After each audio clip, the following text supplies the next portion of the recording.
Menurut saya sih bagus ya, karena kan Elon Musk ini kan punya Tesla. Kita punya nikel yang terbesar di dunia juga salah satunya. Pasti ada keterkaitan gitu loh. Ya mungkin juga ada IKN, mungkin juga nanti Elon Musk ditawarkan untuk invest di IKN nanti kita punya ibu kota baru kita ya. Kita itu sebagai produsen nikel terbesar dan di era Tesla yang semakin meningkat ini mudah-mudahan akan membawa dampak yang sangat positif untuk negara kita. Ya, betul, sangat berdampak besar ya, apalagi terkait dunia perbankan, satu, lalu cryptocurrency, dan juga terakhir adalah mengenai mobil listrik atau kendaraan listrik. Menurut saya dampak positif pasti, cuman melihat dari Pak Jokowi yang bertemu dengan Elon Musk yang masih pakai kaos seperti saat sebelumnya bertemu menteri kita pakai kaos juga, itu menurut saya masih dipandangnya Indonesia untuk sektor IT masih cukup rendah. Pastinya, karena Elon Musk itu kan salah satu ikon juga ya di Amerika. Dan dia pastinya juga akan membawa investor lain tentunya. Kita lanjutkan diskusi kita pada malam hari ini. Tadi kita sudah dengar bagaimana kemudian syarat yang diajukan oleh Elon Musk yang tadi juga sudah dimention oleh Mas Rizal. Nah ini ada tantangan tersendiri Mas Rizal untuk bisa menarik investasi. Nah kalau dari sisi ekonomi, bagaimana kemudian reward-nya? Iya baik. Jadi pertama memang komitmen pemerintah ya, terutama terkait dengan apa yang menjadi visi dari Elon Musk. Tesla tadi saya sampaikan bahwa memiliki visi green economy ya, energi terbarukan semuanya, SpaceX-nya, kemudian Tesla-nya, kemudian juga beberapa perusahaannya memang basicnya ke situ. Nah, tentu pemerintah mesti komitmen dengan itu ya, dan ini menjadi daya tarik bagi Elon Musk. Tidak hanya sumber daya alam yang tersedia. Yang kedua berkaitan dengan infrastruktur ya, sarana prasarana yang memang menunjang terhadap produksi dan juga pengembangan dari supply chain dan core bisnis dari Tesla. Ini juga mesti menjadi pertimbangan. Yang menarik lagi adalah saya tidak tahu Elon Musk itu apakah mau mengembangkan model Tesla-nya, kalau mobil Tesla ya, apakah tipe SXY, karena tipe SXY memang baterainya basisnya nikel, ya, nikel kobalt. Jadi kita udah ada gitu ya? Ya, kita ada, tapi apakah yang dikembangkan itu tipe 3? Ya. Nah, kalau 3 kan memang basis baterainya bukan dari dari nikel, tapi basisnya dari baja, ya, dan dari besi ya, dari besi. Dan sekarang sedang dikembangkan, bahkan lebih efisien, lebih murah gitu. Nah tentu ini kan harus terjawab dulu nih, Elon Musk mengembangkan Tesla untuk di Indonesia menggunakan baterainya yang mana gitu ya. Tapi tentu bagi pengusaha pasti nyari yang efisien dong, gitu ya. Pasti ya, tentu ini kan mesti dicari sinkronnya gitu ya dengan Elon Musk. Termasuk tadi kata Pak Menteri kan tidak hanya dari sisi baterai tapi juga dari sisi bahan bodinya lah begitu ya. Nah ini juga tentu harus dipenuhi. Dan memang yang paling menarik dari aspek ekonomi begitu ya, harapannya kan kalau kita bicara industri otomotif, sekarang kan di Indonesia memang sedang naik gitu dan memberi kontribusi terhadap ekonomi juga signifikan. Kemarin pun tahun 2021 sampai meningkat hampir lebih dari 2 triliun gitu ya. Apalagi misalnya Tesla masuk, kemudian dan marketnya juga di Indonesia cukup potensial gitu ya. Dan Elon Musk sampaikan bahwa jumlah penduduk di Indonesia juga sangat banyak, tidak jauh dengan Amerika lah gitu, dan ini juga pasar potensial. Nah, oleh karena itu maka challenge-nya adalah, tantangannya adalah memang infrastruktur.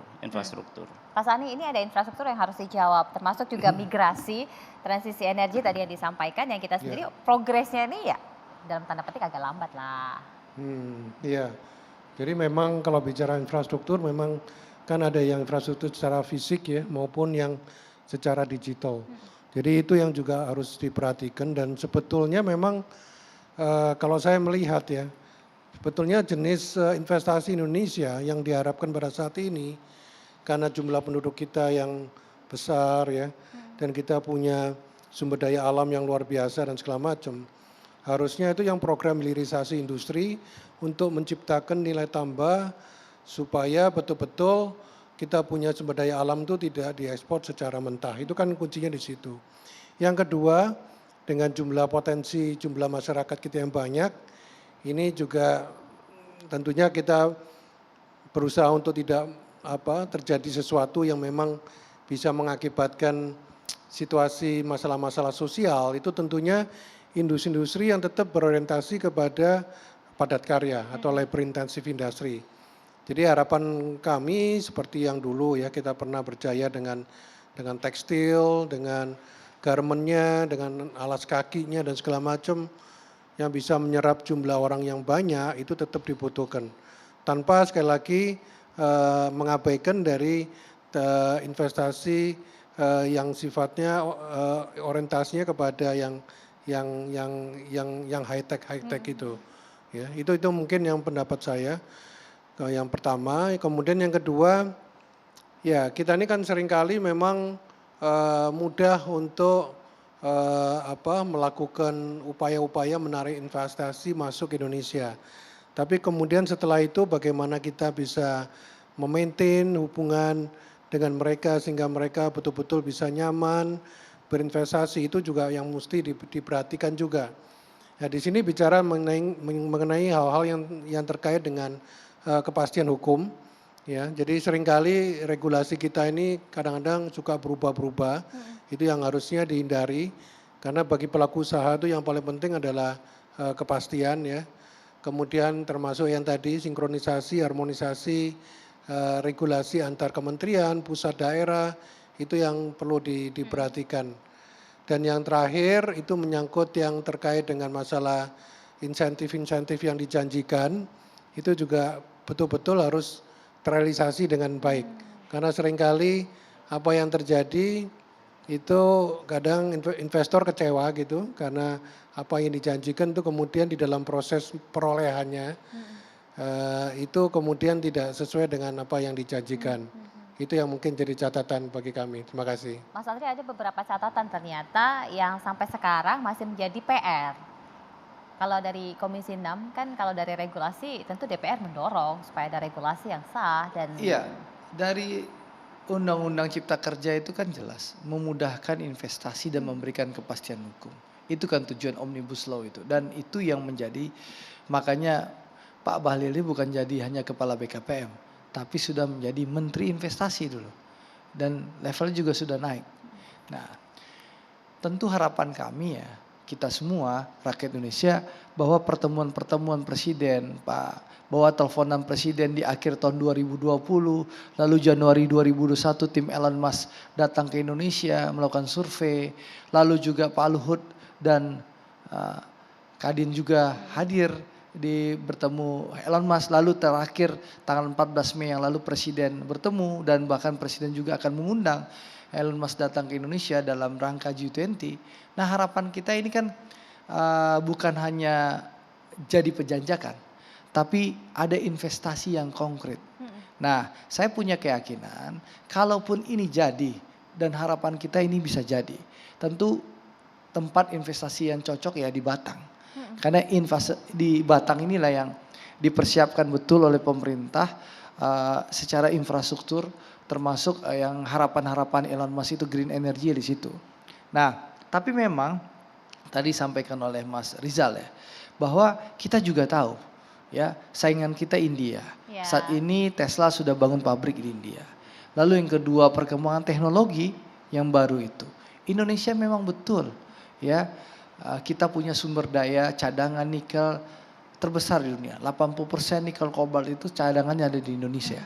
Dan tapi kita punya saingan, bahwa sekarang perkembangan teknologi baterai listrik itu ya ada yang namanya besi iron fosfat, itu LFP itu. Ya, besi lithium iron fosfat, LFP. Nah, ini jauh lebih efisien dibandingkan nikel kobalt yang dimiliki Indonesia. Nah, ini juga tantangan. Jadi ya kita berharap betul, tapi kita juga harus realistis. Sejauh mana kemampuan Pak Bahlil dan kawan-kawan ya, pemerintah untuk meyakinkan saudara Elon Musk ini untuk investasi di Indonesia. Nah, harapan kita kalau betul Ya, tentu Elon Musk sudah berpikir bahwa Indonesia bukan hanya menjadi negara produsen, tapi juga pangsa pasar yang menjanjikan. Ya. Apalagi Indonesia ini oversupply listrik. Listrik kita oversupply. Bahkan PLN sudah memberikan kebijakan yang mau charge baterai listrik mobil di rumah di antara jam 10 malam sampai jam 5 pagi itu dapat diskon listrik. Jadi memang insya Allah ini perkembangan mobil listrik ini sangat menjanjikan di Indonesia. Jadi Indonesia ini sekali lagi oversupply listrik. Jadi mobil listrik ini salah satu harapan kita. Jadi tapi tentu kita tidak boleh juga istilahnya Pak Bahlil itu kalau di Hip Me Fly gitu ya. Itu loh mendengarkan angin sorga Elon Musk karena ini sudah 2 tahun loh. Mulai dari teleponan ya. Jadi kalau kata Pak Bahlil orang penjajakan itu jadi ini agak lama juga penjajakannya Pak Bahlil itu loh. Ya. Iya, kalau anggaplah syari dikit ta'aruf itu. Ta'arufnya kelamaan itu loh. Sudah 2 tahun dari akhir Januari sampai pertengahan akhir 2020 ya Pak. Sampai sekarang pertengahan tahun 2022. Jadi ta'arufnya kelamaan. Nah, tapi kita berprasangka baik ini mungkin terlambat karena pandemi. Iya. Ya, kita pandemi. Tapi insya Allah tadi kan Pak Bahlil bilang tidak mungkin strategi investasi dibuka semuanya. Nggak mungkin kita telanjang. Nah nanti supaya Pak Bahlil mau cerita konkret kami akan panggil beliau di Komisi 6 biar kita dalami dan kita pertajam. Jadi supaya kita tahu ini jangan manis di mulutnya Pak Bahlil saja. Kalau kita dengar cerita Menteri Investasi kan indah semua. Ya, indah semua. Tapi realisasi seperti apa? Itu harapannya Mbak Brigita. Lalu bagaimana kemudian supaya tantangan dan bisa terrealisasi, terimplementasi dengan baik janji-janji manis tersebut sesaat lagi tetaplah bersama kami.